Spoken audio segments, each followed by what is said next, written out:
محرم کا مہینہ رہا ہے۔ یہ اسلامی کیلنڈر کا سب سے پہلا مہینہ ہے اور یہ حرمت والا مہینہ ہے، محترم مہینہ ہے۔ یہ محرم کا مہینہ یہ اللہ کا مہینہ ہے جسے شہر اللہ المحرم کہا جاتا ہے۔ یہ مہینے، اس کی تعداد، اس کی سنکھیا 12 ہے اور یہ مہینے آج سے نہیں بلکہ شروع سے ہی، جب سے اللہ رب العالمین نے زمین و آسمان کو پیدا فرمایا ہے،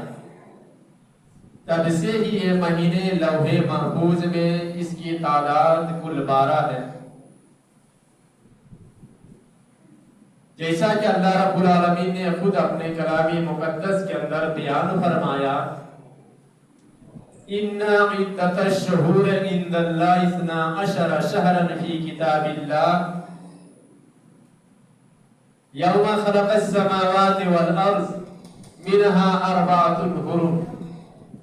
ذالک الدین القیم فلا تظلموا فیہن انفسکم۔ یقیناً مہینوں کی تعداد، مہینوں کی سنکھیا اللہ رب العالمین کے نزدیک کل 12 ہیں اللہ کی کتاب میں، اور یہ اس دن سے ہیں یوم خلق السماوات والارض، جس دن اللہ نے زمین کو پیدا فرمایا، اللہ نے جس دن آسمانوں کو پیدا فرمایا، اسی دن سے یہ مہینے جو ہیں یہ کل 12 مہینے ہیں۔ منہا 4 حرم، ان 12 مہینوں میں سے 4 مہینے حرمت والے ہیں جن کو اللہ نے محترم مہینہ بنایا۔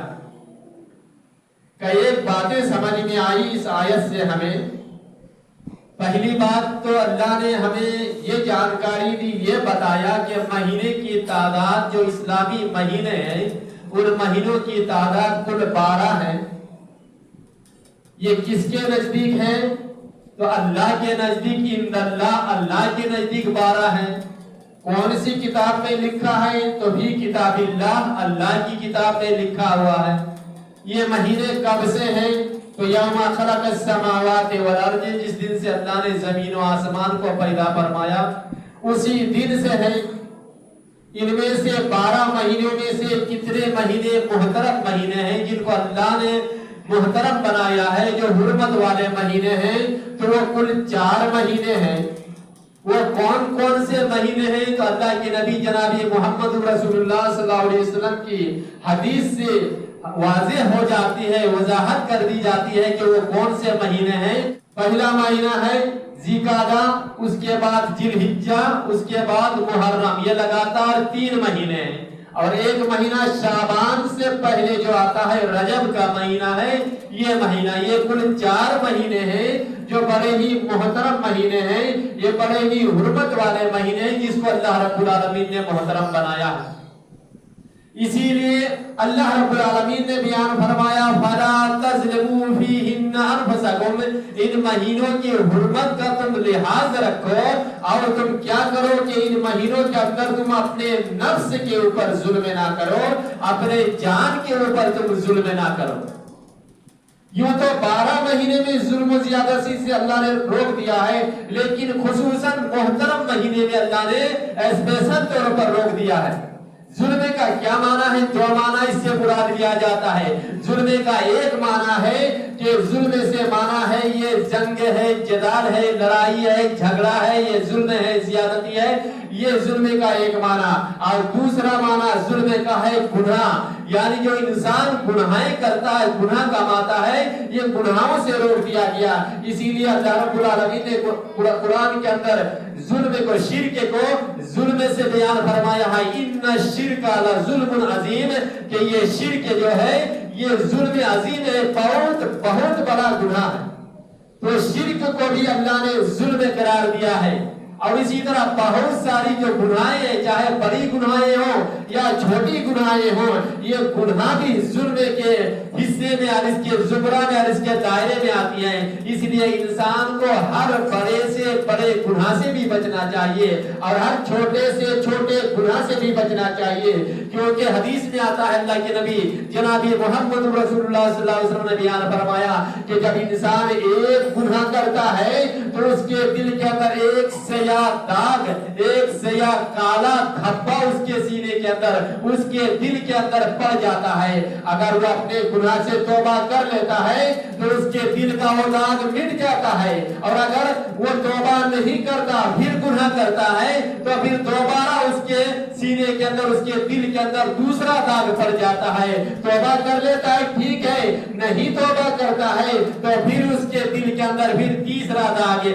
اسی طرح اس کے دل کے اندر اتنے داغ لگ جاتے ہیں یہاں تک کہ اس کا پورا وہ داغ پورے دل سیاہ ہو جاتا ہے، اور پھر اس کے دل کے اندر مہر مار دیا جاتا ہے، مہر لگا دی جاتی ہے۔ اور اسی داغ کے بارے میں، اسی سیاہ دھبا کے بارے میں اللہ نے خود بیان فرمایا کہ اللہ بل رانا علی قلوبہم ما کانوا یکسبون، یہ تو بس ان کے اپنے خود کی کمائی ہوئی ہے جس کی وجہ سے اس کے دل کے اندر داغ اور دھبا لگ گیا ہے اور اس کے دل کے اندر مہر لگا دی گئی ہے۔ میرے بھائیوں اور دوستو، جب اللہ انسان کے دل کے اندر مہر مار دیتا ہے، مہر لگا دیتا ہے ان کے گناہوں کی وجہ سے، تو پھر انسان کو اچھی اور بری چیزوں میں تمیز کرنا نہیں آتا ہے، پھر صحیح اور غلط میں وہ فرق نہیں کر پاتا ہے، حق بات وہ قبول نہیں کر پاتا ہے، پھر اللہ اور اللہ کے رسول کی باتیں اس کے دل کے اندر نہیں آ پاتی ہے، پھر وہ گناہوں پہ گناہ کرتے جاتا ہے۔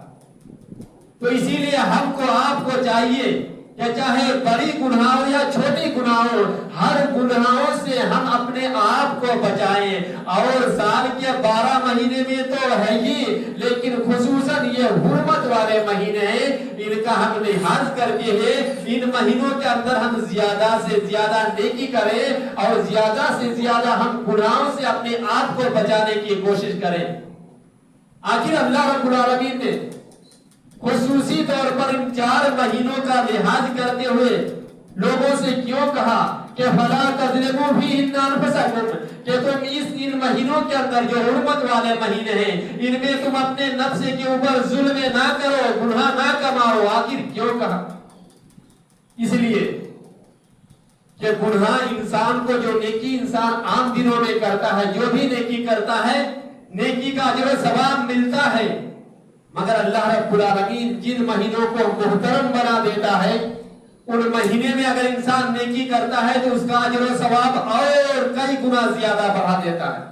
اسی طرح انسان عام مہینوں میں گناہ کرتا ہے، گناہوں کی سزا ملے گی اسے اور گناہوں کا جو ان کی سزائیں لکھی جاتی ہیں، لیکن اگر محترم مہینے میں اگر وہ گناہ کرتا ہے تو اس کی گناہیں بھی کئی گنا زیادہ لکھی جاتی ہیں۔ مثال کے طور پر جیسے ہی رمضان المبارک کا مہینہ آتا ہے، اللہ رب العالمین کی جانب سے ایک فرشتہ اعلان کرتا ہے یا باغی الخیر اقبل و یا باغی الشر اقصر، کہ نیکی کرنے والے تم آگے بڑھ اور نیکیاں کرتا جا، آگے بڑھتا جا، نیکیاں کرتا جا، تو آگے بڑھ اور نیکیاں کر، اور یا باغی الشر اقصر، اور ایک گناہ کرنے والے کم سے کم تو اب تو اپنے گناہوں سے باز آ جا۔ یہ محترم مہینہ، یہ رمضان مبارک کا مہینہ بڑا ہی بابرکت مہینہ ہے، مبارک مہینہ ہے۔ تو انسان رمضان کے مہینے میں نیکیاں کرتا ہے، عبادتیں کرتا ہے، تو پھر اس کی نیکیاں جو ہے کئی گنا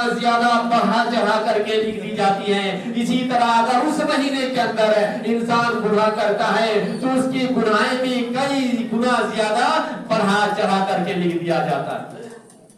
ایک دوسرا مثال آپ یہ سمجھ لیجئے کہ ایک انسان ہے جو شراب پیتا ہے، شراب کھانے میں جا کر کے شراب پیتا ہے تو جو اس کا گناہ ہے وہ تو اس کو ملنا ہی ہے، لیکن وہی انسان وہ شراب لے کر کے مسجد میں آتا ہے اور مسجد میں بیٹھ کر کے وہ شراب پیتا ہے۔ ایک انسان برائی بدکاری جہاں طرح کرتا ہے تو جو اس کی گناہیں وہ تو لکھی جاتی ہے، جو اسے سزا ملنی وہ تو ملے گی، لیکن اگر وہی گناہ اگر وہ انسان مسجد میں آ کر کے کرتا ہے، جبکہ مسجد اللہ رب العالمین کا گھر ہے، مسجد یہ سب سے بہترین جگہ ہے دنیا کی، اور مسجد میں آ کر کے اگر کوئی برائی کرتا ہے تو پھر اس کی گناہ بہت زیادہ بڑھا چڑھا کر کے لکھ دی جاتی ہے۔ بس یہی مثال ہے ان حرمت والے اور محترم مہینے میں اللہ نے خصوصی طور پر اس لیے روکا ہے کہ تم ان مہینوں کے اندر اگر نیکیاں کرو گے تو نیکیاں کئی گنا زیادہ بڑھا چڑھا کر کے لکھ دی جائیں گی، اور اگر تم گناہ کرو گے، تم اپنے نفس کے اوپر ظلم کرو گے تو کئی گنا زیادہ بڑھا چڑھا کر کے تمہارے لیے گناہیں بھی لکھ دی جائیں گی۔ تو میرے بھائیوں اور دوستوں، اس مہینے کے اندر، محرم کے مہینے کے اندر آپ کو پتہ ہوگا، معلوم ہوگا، آپ دیکھتے ہوں گے زیادہ تر شہروں کے اندر کہ بہت سارے لوگ جہاں اللہ نے ظلم و زیادتی سے روک دیا ہے، اپنے نفس کے اوپر ظلم مت کرو، جیسے ہی ہلال محرم شروع ہو جاتا ہے، جیسے ہی محرم کا چاند نظر آتا ہے، ہر جگہ، ہر شہر میں، گلی میں، چوراہے میں، چوک میں ڈھول تاشوں کی آوازیں فضا میں گونجنے لگتی ہے، ماتم اور مرثیہ نہایت ہی جوش و خروش کے ساتھ رونما ہونے لگتا ہے،